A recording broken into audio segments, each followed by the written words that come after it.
Shalom.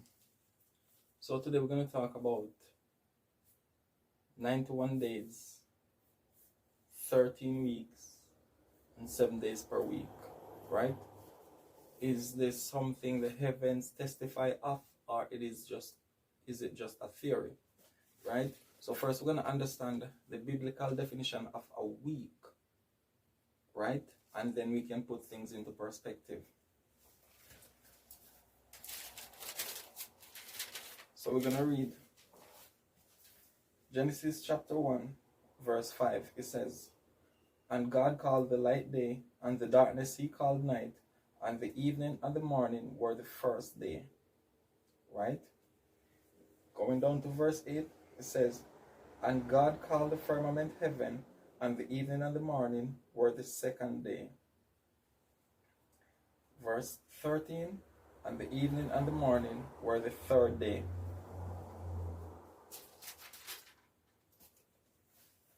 Verse 19, "And the evening and the morning were the fourth day." Verse 23, "And the evening and the morning were the fifth day." Verse 31, "And God saw everything that he had made, and behold, it was very good, and the evening and the morning were the sixth day." Now, he did something on these days, right? And that's where we're gonna get to. Chapter 2, verse 1, it says, "Thus the heavens and the earth were finished, and all the hosts of them. And on the seventh," this is the day we call week, seventh, right? "And on the seventh day, God ended his work which he had made, and he rested on the seventh day from all his work which he had made." So, to understand the word week in biblical context, it is not just a period of any random 7 days, not 3 days from here, 4 days from over there, right? A period of a week or seventh day is 6 working days, and the seventh is the rest day. So there's a sacred thing in the seventh, right? So, like, for example, from the perspective of the Romans, you can say from Tuesday to Monday, 7 days, right? But it's not the same from this concept of the Most High, because it has to be sacred, it has to be set apart, right?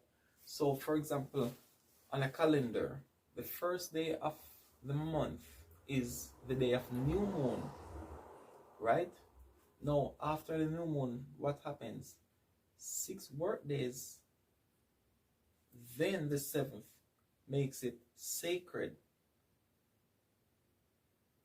right? So we need to understand that from the concept of the Most High versus the concept of a week from this culture. So we're going to look at, are there 13 weeks in a season of 91 days, right? So we just went through the, let's call it, theoretical aspect. But just before we get there, we're going to go to the book of Deuteronomy chapter 18. And we're going to see what the Most High says about how should the children of Israel know whether the prophet or the teacher or the pastor or whoever it is speaking according to his word, right? Because this question was actually asked. The book of Deuteronomy chapter 18 and verse 18. Matter of fact, let's start at verse 21.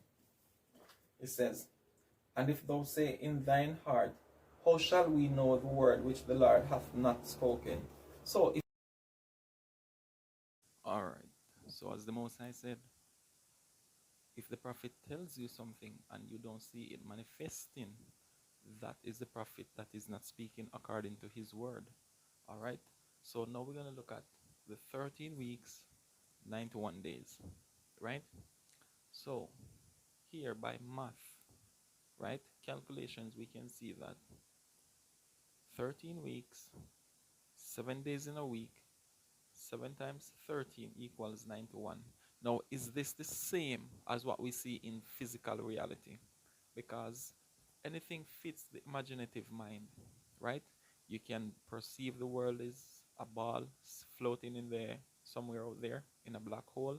You can perceive whatever you want to perceive, but there is reality and there is perception of reality. So let's look at this from this standpoint. All right. So remember, as we discussed, a week is not just the counting of any 7 days, right? It is 6 work days, then the sacred seventh day, right? That is what makes a week. And also the heavens testify of that. For example, when he said he sanctified the seventh day, what is the covenant for that sanctified day? The moon changes every 7 days. It is not any random days, right? So from this part of the moon to this part, that's the period of a week. This is something farmers understand because we plant according to the lights, right? So if you observe the moon physically, not from Google Maps or whatever those things be, physically, you will notice that it has a particular phase, a starting point, then in 7 days it has another fixed appearance, then in another 7 days another fixed one, and it cycles around, right? So at the end of 6 work days and a rest day, you can look for that covenant in the heavens. All right. Now, here we have month one, for example. You do not count new moon day, right? Because it is 6 work days, then the seventh day. So we have 4 of this in month one. So we have 4 weeks, 6 work days, and the rest day. Coming down to month two is the same. 6 work days and the rest day. So we have another 4 weeks in month two. Coming over to month three, right? We have 6 work days and the rest day. So there are 12 actual weeks, right? Now, here we can see you have 1, 2, 3, 4, 5, 6, 7. So can you take these 7 days from 3 different months and make it a week?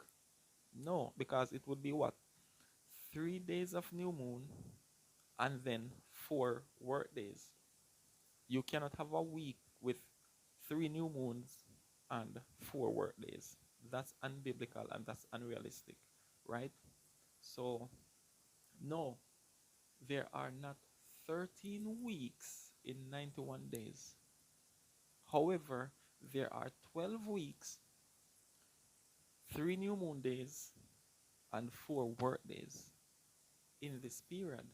Also, this is systematic calculations because you will not find 91 days in a season, right? Each season can only have this is systematic. You will not find 31 days in a month. From the starting point of the moon to the ending point, you will not find 31 days. This calendar is just as the Gregorian calendar. It is systematic. It goes by calculation that only exists in the imaginative mind, not in actual reality. All right. So this is something for us to understand what a week is for the Most High. We know what a week is for the Romans and this Western society, but for the Most High, it is 6 work days and the seventh day that is being testified of by the heavens. All right. Shalom.